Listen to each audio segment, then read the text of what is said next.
नमस्कार, मैं हूं आपके साथ प्रेरणा मिश्रा। जैसा कि आप जानते हैं कि आयुष्मान में हर बार स्वास्थ्य संबंधी समस्याओं पर खास जानकारी दी जाती है। इसी कड़ी में आज हमारे साथ मौजूद है डॉक्टर अनुभव पटेल, जो बंसल हॉस्पिटल में नवजात शिशु रोग विशेषज्ञ हैं। डॉक्टर अनुभव, आपका बहुत स्वागत करती हूं। तो आज डॉक्टर से हम बात करने वाले हैं कि बच्चों में खांसी और जुकाम क्यों होता है, कैसे होता है और उसका क्या कुछ उपचार हम कर सकते हैं। तो अगर आपके भी इससे जुड़े कुछ सवाल हों, आप कुछ जानना चाहते हों, तो कार्यक्रम के दौरान हमारे नंबर लगातार आपकी टीवी स्क्रीन पर फ्लैश हो रहे हैं, जिनके जरिए आप सीधे डॉक्टर अनुभव से सलाह ले सकते हैं। तो चलिए शुरुआत करते हैं ये सिलसिला। और डॉक्टर, सबसे पहला सवाल मेरा आपसे यही है कि अगर बच्चों की बात की जाए तो उनमें क्या कुछ कारण होते हैं सर्दी जुकाम के, क्योंकि मुझे लगता है कि बच्चे तो इतना ज़्यादा कांटेक्ट में भी नहीं आते बाहर कि उनको सर्दी जुकाम उन कारणों से हो। तो अभी सर्दी जुकाम काफ़ी फैला भी हुआ है, जैसा कि हम देख रहे हैं भोपाल में। और सर्दी जुकाम कफ कोल्ड होने के कई कारण हो सकते हैं, जैसे कि viral infection. Generally viral infection होता है, जो कि इन्फ्लुएंजा भी बोला जाता है जिसको, जो कि सीजनल चेंज में ज़्यादा देखा जाता है। पर ये बैक्टीरियल भी हो सकते हैं और कई तरह के इन्फेक्शनों के कारण भी हो सकते हैं। सर्दी जुकाम सिर्फ इन्फेक्शन की वजह से नहीं होता है, एलर्जिक भी हो सकता है। जिन बच्चों को बार बार सर्दी जुकाम हो रहा है, बार बार कॉफ एंड कोल्ड हो रहा है, तो वो एलर्जिक के भी लक्षण हो सकते हैं, जिसमें कि अलग तरीक़ों से ट्रीटमेंट करना होता है या उन चीज़ों को पहचानना होता है। या फिर कुछ बच्चे जो लॉन्ग एस्थमा, जिसमें कि सांस फूलने की दिक्कत हो, उस टाइप की बीमारियों में भी कॉफ एंड कोल्ड की, कोल्ड की तो नहीं, लेकिन कफ होने की बार बार संभावना बनी रहती है। तो कई कारण होते हैं कफ एंड कोल्ड होने के। मुख्यतः कारण जो है वो वायरल या इन्फ्लुएंजा वायरस की वजह से जो होता है वो होता है, और छोटे बच्चों में भी होने का डर होता है। तो ये समय के साथ, जैसे मतलब समय मतलब कि सीजनल वेरिएशन के साथ होने का ज़्यादा संभावना देखी जाती है। बिल्कुल डॉक्टर, बहुत बार लोग ऐसा कहते हैं कि हमें बार बार सर्दी जुकाम होता है। क्या बच्चों में भी ऐसा हो सकता है कि एक बार ठीक होने के तुरंत बाद ही उनको सर्दी जुकाम जैसी समस्या आ जाए? बिल्कुल। तो छोटे बच्चों में सर्दी जुकाम की संभावना ज़्यादा होती है, क्योंकि वो अभी इन्फेक्शस डिजीज़ को ज़्यादा मतलब एक्सपोज हो रहे होते हैं। जैसे कि जब बच्चा, अक्सर देखा जाता है जब बच्चे स्कूल जाना शुरू करते हैं या प्ले स्कूल्स में ही अगर डाला जाता है, जैसे पहले ज़माने में नहीं होता था, पर अब छोटे बच्चे प्ले स्कूल्स भी जाते हैं, छोटी उम्र से ही स्कूल जाना शुरू करते हैं। तो वहाँ किसी बच्चे को अगर कॉफ एंड कोल्ड है, तो वहाँ से बच्चे को कॉफ एंड कोल्ड हो सकता है। तो बच्चे जब स्कूल जाएंगे तो थोड़ा कॉफ एंड कोल्ड की समस्याएं बढ़ सकती हैं, ये देखा जाता है। और 4-5 साल तक, साल में 2-3 एपिसोड हो सकते हैं। पर अगर फ्रिक्वेंट हो रहा है, अगर बार बार हर एक महीने हो रहा है, तो फिर वो एलर्जिक की तरफ अंदेश करता है, और ऐसे में हम दवाइयों को बदल सकते हैं और चीज़ों को सुधारने के लिए कुछ दवाएं दे सकते हैं। बिल्कुल, अभी की अगर बात की जाए डॉक्टर, एट प्रेजेंट तो काफ़ी ज़्यादा सर्दी जुकाम और वायरल फीवर जैसे प्रॉब्लम्स बच्चों को आ रही हैं, क्योंकि आप तो खुद ही शिशुओं से डील करते हैं, तो आप जानते ही होंगे। लेकिन डॉक्टर, जब बच्चा बीमार हो, सर्दी जुकाम हो, तो उसको कैसा आहार लेना चाहिए? ये अक्सर माता पिता हमसे पूछते हैं और घर वाले पूछते हैं कि खाना पीना कैसा होना चाहिए बच्चे का, क्या हम ये खिला सकते हैं या नहीं, वो खिला सकते हैं कि नहीं। देखिए, खांसी जो बच्चों में होती है, जनरली क्या होता है कि ये नेज़ल पैसेज और गला सूखने की वजह से वो ट्रिगर करता है, बार बार खांसी होती है बच्चों को। और ये स्वाभाविक सी बात है, जब बच्चे को सर्दी जुकाम हो रहा है, बुखार हो रहा है, तो वो थोड़ा कम खाना खाएगा। ये हमारे साथ भी होता है, अगर हम बड़े भी हैं, क्योंकि थोड़ा कंफर्टेबल फील नहीं करता आदमी, अच्छा फील नहीं करता अंदर से, तो खाना पीना कम हो जाता है।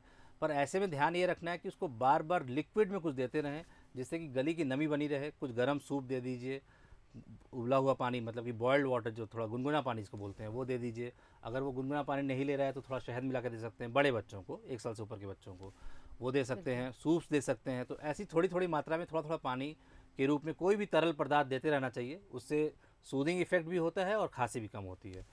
और खाने पीने में ऐसा कोई परहेज नहीं हम बोलते हैं, पर फ्रिक्वेंट लिक्विड डाइट, ताकि हाइड्रेशन मेंटेन रहे बच्चे का और गला थोड़ा गीला होता रहे और थोड़ा कैलोरी भी मिलता रहे, क्योंकि स्वाभाविक रूप से वो बच्चा थोड़ा कम खाना चाहता है उस वक्त, तो कैलोरी रिक्वायरमेंट पूरी होते रहे उसकी। ठीक है डॉक्टर, जिस तरह से आप खाने की बात कर रहे हैं, तो मुझे लगता है कि आपने थोड़े बड़े बच्चों का ही जिक्र किया होगा अभी, जो आहार की बिल्कुल। बात करी आपने। लेकिन अगर बात की जाए शिशुओं की, जो कि नवजात हैं, अगर उनको इस तरह की कोई समस्या आती है, तो वो लोग किस तरह का आहार उनके माता पिता उनका रखवा सकते तो हैं? छोटे बच्चों में, या जो 6 महीने से छोटे बच्चे जो सिर्फ माँ के दूध पे हैं या स्तनपान पे हैं, उन बच्चों का दूध कम नहीं करना है, स्तनपान नहीं करना है कम।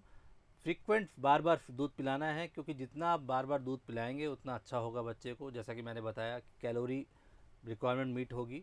थोड़ी दिक्कतें हो सकती हैं, बच्चा थोड़ा कम पिए या कम देर के लिए ही पिए, पर फ्रीक्वेंट फीडिंग करते रहना है, दूध नहीं रोकना है बिल्कुल भी, ये जानना बहुत ज़रूरी है आपके लिए। बिल्कुल।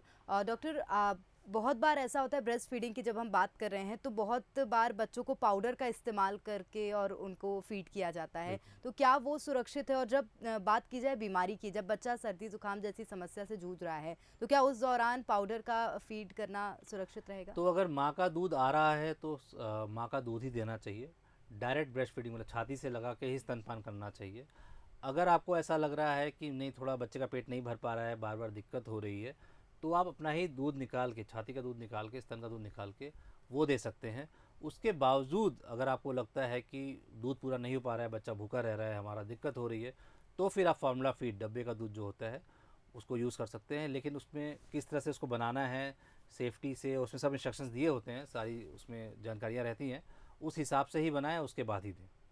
बिल्कुल। और डॉक्टर, अगर और बच्चों की बात की जाए तो क्या केला या दूसरे फलों का सेवन बच्चों के लिए वर्जित होता है, कर सकते हैं या नहीं? हाँ, ये कई लोग हमसे पूछते हैं कि डॉक्टर साहब केला खिलाने से सर्दी जुकाम बढ़ जाता है। ऐसा नहीं होता। आप फल, फ्रूट्स या कोई भी फल, केला हो या कोई भी चीज़ें हो, दही हो, ये सब चीज़ें आप दे सकते हैं। हाँ, अगर आप, जैसा कि मैंने बताया कि अगर एलर्जिक कॉफ़ है, अगर बच्चे को इन्फेक्शन की वजह से कॉफ़ नहीं हो रहा है, बार बार एलर्जी की वजह से कॉफ़ हो रहा है, तो आप ये, कोई भी माँ बाप अगर उनको ये लगता है कि जैसे केला देने से मेरे बच्चे का कॉफ़ बढ़ जाता है, हर बार ही बढ़ता है, तो आप भले ही अवॉइड कर सकते हैं। पर हम साहब सभी बच्चों के लिए ऐसा बोल दें कि केला नहीं देना है, ये ठीक नहीं होगा। क्योंकि इन्फेक्शियस जब कफ होता है, जब कोई सी वायरल इन्फेक्शन की वजह से या बैक्टीरियल इन्फेक्शन का कफ हो रहा है, खांसी हो रही है, तो वैसे में केला रोकना या कोई भी फ्रूट्स रोकना ऐसा कोई दिक्कत नहीं करता। आप दे सकते हैं, बिल्कुल दे सकते हैं। एलर्जिक कफ में हाँ बिल्कुल, अगर आपको लगता है कि केला देने से मेरे बच्चे का कफ बढ़ रहा है, बार बार देखा गया है ये चीज़, तो आप भले ना दें, अवॉइड करें। बिल्कुल, तो मुझे लगता है कि माता-पिता को ये समझना होगा कि क्या केला देने से उनके बच्चे का कफ जो है वो बढ़ रहा है। अगर इस तरह की कोई समस्या उन्हें दिखाई देती है तो कृपया केला ना दें। डॉक्टर, एक और सवाल है मेरा, जब बच्चों में सर्दी-जुकाम जैसी समस्या होती है, तो बहुत बार उनके जो माता-पिता हैं मेडिकल स्टोर जाते हैं और पता नहीं किसकी सलाह में, मुझे तो नहीं पता, लेकिन वो लोग दवाइयाँ लेकर आते हैं और बच्चों को खिलाते हैं। क्या ये सेफ़ है? तो ये बात आपको समझनी होगी कि छोटे बच्चों को ओवर द काउंटर ड्रग्स, मतलब दवाइयाँ दवाई की दुकान से ला के देना, ये ठीक नहीं है। ये इसलिए ठीक नहीं है क्योंकि छोटे बच्चों में एक बार किसी पीडियाट्रिशियन को या चाइल्ड स्पेशलिस्ट को देखना चाहिए कि कोई और छाती में कोई दिक्कत तो नहीं है, निमोनिया तो नहीं बन रहा है। और दवाइयाँ, कॉफ़ की दवाइयाँ कई तरह की आती हैं, जैसे एडल्ट्स में, बड़े लोगों में कई तरह की दवाइयाँ हैं, छोटे बच्चों में भी वही दवाइयाँ यूज़ हो जाती हैं। तो कफ का कारण, खांसी का कारण क्या है, ये जानना बहुत ज़रूरी होती है। जैसे कि अगर आप छोटे बच्चों में, 6 साल से छोटे बच्चों में जनरली कफ सप्रेसेंट, मतलब हम खांसी को दबाने वाली दवाइयाँ नहीं देते, जो कि एडल्ट, जो कि बड़े, मतलब जो मेडिसिन वाले जो लोग हैं, जो कि बड़े लोगों को देखते हैं, वो लोग देते हैं कभी कभी अगर ज़रूरत पड़ती है तो ओवर द काउंटर ड्रग्स अगर आप ले रहे हैं, दवाई की दुकान से जाके ले रहे हैं, तो केमिस्ट आपको हो सकता है वैसी कोई दवाई दे दे, और जिसकी वजह से वो कफ को मतलब खांसी को दबाए, बच्चे की खांसी को रोके। खांसी आना एक शारीरिक प्रोटेक्टिव मैकेनिज्म है, मतलब आपके शरीर में वो एक अच्छी चीज़ भगवान ने बनाई है, क्योंकि जो आपके फेफड़ों में बलगम बनता है वो उसको बाहर निकालता है खांसी। तो इसलिए उसको दबा दबा के रोकना, कफ को सप्रेस करना एक अच्छी चीज़ नहीं है। इसलिए अगर ओवर द काउंटर ड्रग आप लेना चाहते हैं तो सिर्फ और सिर्फ नेज़ो क्लियर या मतलब सेलाइन ड्रॉप्स आती हैं, जो कि नाक को, जैसा कि मैंने बताया, कि गीला करने के लिए, उस रास्ते को, पैसेज को खोलने के लिए और बार बार गीला करने के लिए वो यूज़ कर सकते हैं बस। और बाकी कोई दवाई नहीं लेनी चाहिए जब तक कि कोई बच्चे को स्पेशलिस्ट ना देख ले, चाइल्ड स्पेशलिस्ट ना देख ले। कोई कारण कई तरह के होते हैं छोटे बच्चों में कॉफ़ के, और जैसा कि मैंने बताया आपको कि खांसी का कारण कॉफ़ का या सर्दी जुकाम बुखार का इन्फेक्शन भी हो सकता है, और एलर्जी भी हो सकती है। एलर्जी की वजह से भी नाक बह सकता है, बच्चे को बार बार छींकें आ सकती हैं, खांसी हो सकती हैं। तो उन प्रक्रियाओं में अलग दवाई दी जाती हैं। और अगर इन्फेक्शियस है बच्चा, अगर कोई बच्चे को खांसी इन्फेक्शन की वजह से हो रहा है, तो उसमें कुछ अलग दवाइयाँ चलती हैं। तो वो सब चीज़ें एक केमिस्ट नहीं समझ सकते, और अगर समझ भी सकते हैं तो बच्चे को बिना देखे, ऑस्कल्टेट किए, मतलब बिना छाती में आला लगा के सुने बिना दवाइयाँ देना ठीक नहीं होगा। क्योंकि बहुत दवाइयाँ कई प्रकार की आती हैं, और उसमें कौन सी देनी है, कौन सी नहीं देनी है, ये देखने के बाद ही समझा जा सकता है, और उसके बाद ही हम दवाइयाँ लिख सकते हैं। बिल्कुल, तो मुझे लगता है कि माता-पिता को भी इस तरह की लापरवाही ना ना करें तो बेहतर होगा, नहीं करनी चाहिए, क्योंकि डॉक्टर से जब सलाह लेंगे तो डॉक्टर ठीक ढंग से पहले उसकी जाँच करेगा, उसके बाद ही दवा देगा, जो कि बच्चे के स्वास्थ्य के लिए काफ़ी ज़्यादा उचित और सकारात्मक होगी। डॉक्टर, एक और बात, जब बुखार का सीज़न आता है, सर्दी-जुकाम का सीज़न आता है, मुझे लगता है कि हर घर में विक्स वेपोरब की मालिश ज़रूर बच्चों को कराई जाती होगी। लेकिन क्या ये मालिश जो है वो बच्चों के लिए फ़ायदेमंद है? तो विक्स वेपोरब कई बार हमसे सवाल पूछते हैं लोग कि विक्स वेपोरब डॉक्टर साहब लगा लें क्या? विक्स वेपोरब नहीं लगाना चाहिए, क्योंकि अगर एलर्जिक कॉफ़ है, अगर किसी बच्चे को किसी चीज़ से एलर्जी की वजह से कॉफ़ हो रहा है, तो वो बहुत स्ट्रॉन्ग स्मेल होता है और उसकी वजह से कॉफ़ और बढ़ेगा, आपका बच्चे की खांसी और बढ़ेगी। इसलिए विक्स वेपोरब का यूज़ नहीं करना चाहिए, पहली बात। और अभी तक मेडिकल साइंस में उसका कोई बहुत फ़ायदा तो नहीं देखा गया है, और वो एक एलोपैथिक ड्रग भी नहीं है। और उससे कितना आराम मिलता है, क्या होता है, ये कहना मुश्किल है। तो मैं तो यही कहूँगा कि विक्स वेपोरब का यूज़ ना करें तो वो ज़्यादा अच्छा है बच्चों के लिए। और एक और सवाल सर ऐड करना चाहूँगी इसमें कि क्या बच्चों को मल्टीविटामिन्स देना चाहिए? वो सुरक्षित है? हाँ, तो कई बार लोग सोचते हैं ऐसा कि बच्चों को सर्दी जुकाम बुखार हो गया है, बच्चा कुछ नहीं खा रहा है, एक मल्टीविटामिन भी हम उसमें बच्चे को देना शुरू कर दें तो ज़्यादा अच्छा है। देखिए, मल्टीविटामिन जो चीज़ हैं उसमें कई तरह की चीज़ें होती हैं, जैसे उसमें आयरन भी हो सकता है, कैल्शियम भी होगा, जिंक भी होगा, सब कुछ होगा। तो आपको ये समझना पड़ेगा कि आयरन जो कि आयरन का जो एब्जॉर्प्शन है, मतलब आयरन का जो बॉडी में जो उसका जो अगर आयरन दे रहे हैं, अगर आप कैल्शियम भी दे रहे हैं, तो आयरन और कैल्शियम एक दूसरे को वो करते हैं, रोकते हैं एक दूसरे को, दोनों एक साथ काम नहीं कर सकते, दोनों एक साथ बॉडी में नहीं जा सकते। सिमिलरली जिंक और कैल्शियम में भी इस तरह की दिक्कतें आती हैं। तो मल्टीविटामिन देने से कोई फ़ायदा नहीं होता छोटे बच्चों को। ये एक मिथ है कि मल्टीविटामिन देना चाहिए या मल्टीविटामिन से मेरे बच्चे को अच्छा हो जाएगा। आप खाने पीने में ध्यान दें, अच्छा खाना पीना खिलाएं, सब तरह की चीज़ें खिलाएं, वो ज़्यादा बेहतर है। क्योंकि मल्टीविटामिन में जो चीज़ें हैं, जो सारी चीज़ें हैं, स्पेसिफिक कोई दवाई दी जा रही है, कोई स्पेसिफिक चीज़ें दी जा रही हैं, तो बात अलग होती है, क्योंकि वो काम कर सकती है। पर जिसमें सब कुछ मिला हुआ है उसका कोई फ़ायदा नहीं होता। जैसे कि छोटे बच्चों में बार बार अगर खांसी जुकाम हो रहा है, बार बार कॉफ़ हो रहा है, तो विटामिन डी की डेफिशिएंसी हो सकती है, जो कि बहुत कॉमन भी है इंडिया में, और बच्चों में भी और बड़ों में भी बहुत कॉमन है। तो ऐसे में हम जांच करके देख सकते हैं, ब्लड टेस्ट करके देख सकते हैं बच्चे का विटामिन डी कम है क्या, और अगर कम है तो उसका प्रॉपर इलाज होना चाहिए। मल्टीविटामिन में जो विटामिन डी का लेवल होता है, जो उसमें कंसंट्रेशन होता है, वो कम होता है, काफ़ी मात्रा में कम होता है। तो उसको ठीक से इलाज करना पड़ेगा, और वैसे में फिर विटामिन डी हम सप्लीमेंट कर सकते हैं। और जैसे कि जिंक भी होता है, तो जिंक से भी इम्यूनिटी में उसका रोल देखा गया है, तो जिंक भी सप्लीमेंट कर सकते हैं अलग से। लेकिन मल्टीविटामिन देंगे तो उसमें फिर सब कुछ होता है, तो फिर वो दिक्कतें करती हैं उसमें चीज़ें। बिल्कुल। सर, एक और बात, बहुत बार अगर नवजात शिशुओं के बीमार होने की बात की जाए तो माताओं के स्वास्थ्य को सबसे पहले पूछा जाता है, क्योंकि अगर वो बिल्कुल। न्यूबॉर्न बेबी हैं, तो क्या जब सर्दी-ज़ुकाम की बात करते हैं हम, तो माताओं को भी ऐसा होता है कि ठंडी चीज़ें नहीं खाना चाहिए? क्या हाँ, उसका ये कई बार लोग हमसे सवाल पूछते हैं कि बच्चे को कॉफ़ एंड कोल्ड हो रहा है या सर्दी जुकाम हो रहा है, तो माँ के दूध में हम, माँ का खाने पीने में हम कुछ रोक करें। ऐसा नहीं है, माँ जो चाहे वो खा सकती हैं। माँ का दूध बच्चे के लिए सबसे सर्वश्रेष्ठ आहार है, सबसे बढ़िया आहार है। कोई खाने पीने में रोकने की ज़रूरत नहीं है। हाँ, अगर माँ को खांसी जुकाम हो रहा है किसी कारण से, तो भी आप दूध पिला सकते हैं, लेकिन ये ध्यान रखना है कि मास्क पहनना है, हाथ बार बार धुलने हैं, साफ़ रखने हैं, और तभी दूध पिलाना है, ताकि बच्चे को इन्फेक्शन ना हो। तो माँ का दूध हमेशा ही कंटिन्यू रखना है। माँ के आहार में कोई रोक टोक नहीं लगानी कि ये खाने से बच्चे को सर्दी जुकाम हो जाएगा या दिक्कतें हो जाएंगी, ऐसा कुछ नहीं होता। आप जो खाना चाहें, जैसा खाना चाहें, बिल्कुल खा सकते हैं, और दूध पिलाना बिल्कुल ज़रूरी है माँ बच्चे को, माँ का बिल्कुल। दूध। सर, फ्लू का टीका लगवाना चाहिए या नहीं?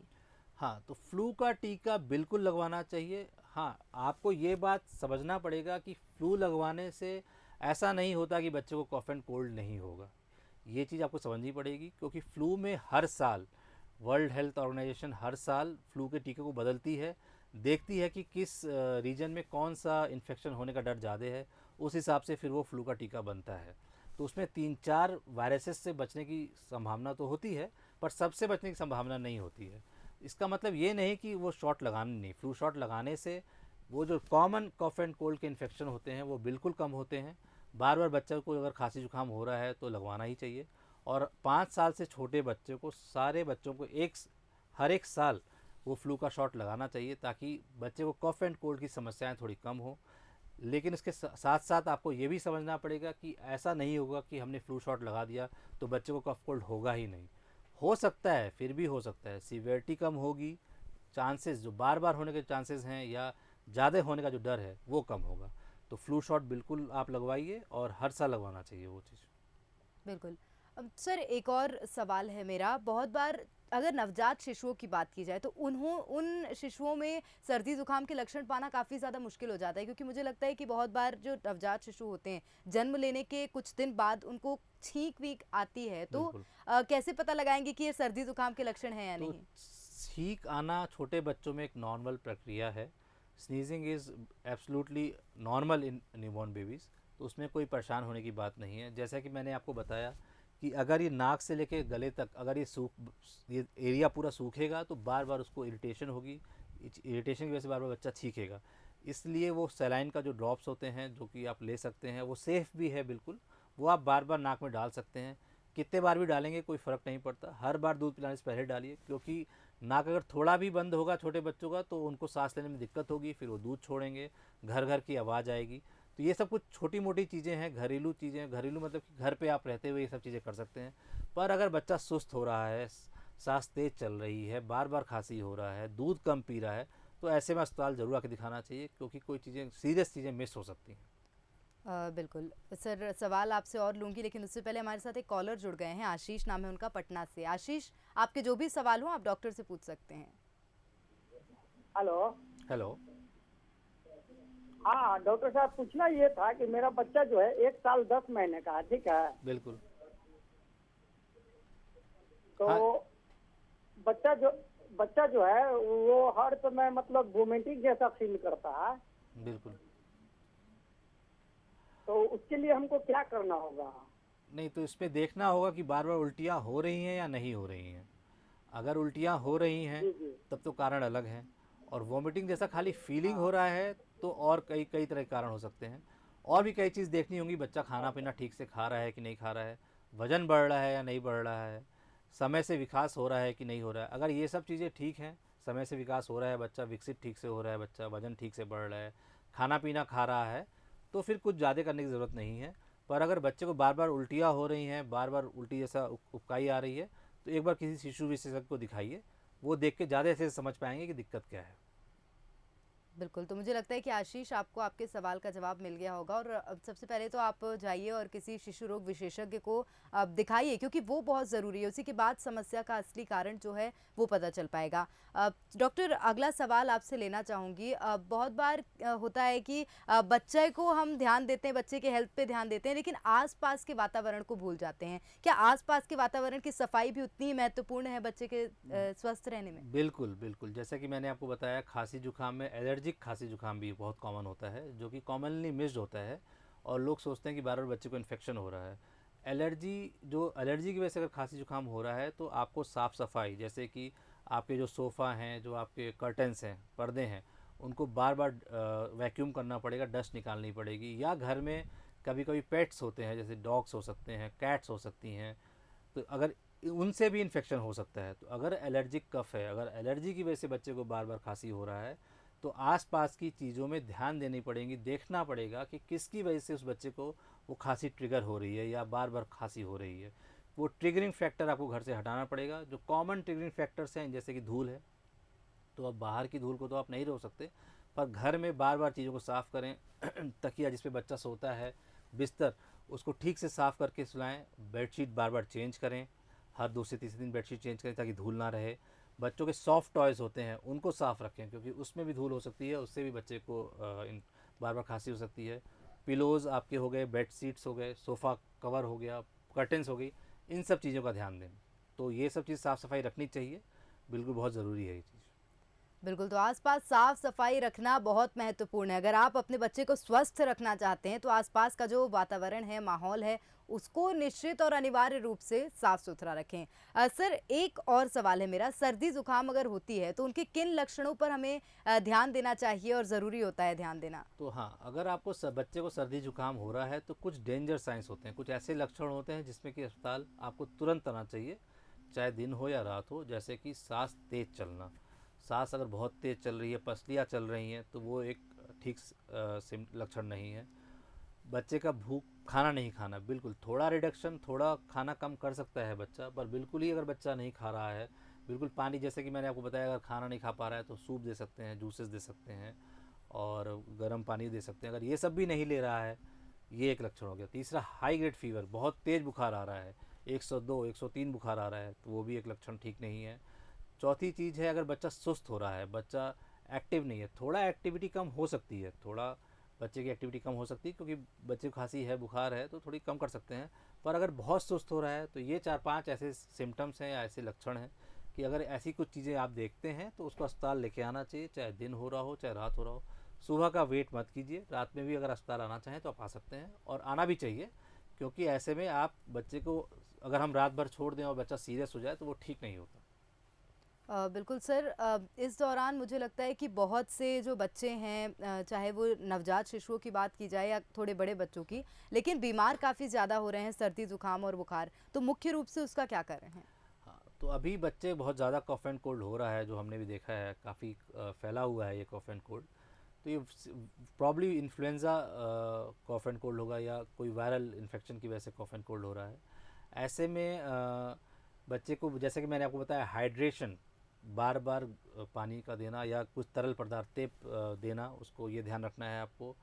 और अगर कहीं बच्चा अगर कहीं इंटरमिंगल कर रहा है और बच्चों के साथ, अगर किसी को कफ एंड कोल्ड है तो उस बच्चे को मास्क पहनना चाहिए, या उस दौरान अगर आपके बच्चे को भी कफ एंड कोल्ड हो रहा है या खांसी जुकाम हो रहा है तो वो और बच्चों के साथ खुले मिले कम या ना जाए तो ज़्यादा बेहतर है। अगर स्कूल, अभी तो खैर खुले नहीं है, पर अगर स्कूल खुले हुए होते और बच्चे स्कूल जा रहे होते तो और बच्चों को भी इन्फेक्ट करने का डर होता है।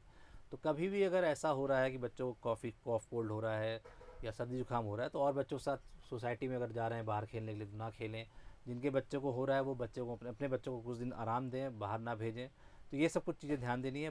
तरल पदार्थ देना है और बच्चे को रेस्ट देना है, एडिक्वेट रेस्ट देना है, खाने पीने का ध्यान रखना है। ये सब चीज़ें अगर आप करेंगे तो बिल्कुल उसको आराम मिलेगा। बिल्कुल, अंत में जो 2-3 बातें आपने सलाह के तौर पर कही हैं, मैं चाहूँगी कि थोड़ा उसको विस्तृत ढंग से बताइए हाँ, दर्शकों को। जैसे कि मैंने आपको बताया कि बार बार खांसी होना या कॉफ एंड कोल्ड होना, ये एक लक्षण एलर्जी के भी हो सकते हैं। तो ये आपको देखना पड़ेगा कि एलर्जी की कफ है कि इन्फेक्शियस कफ है।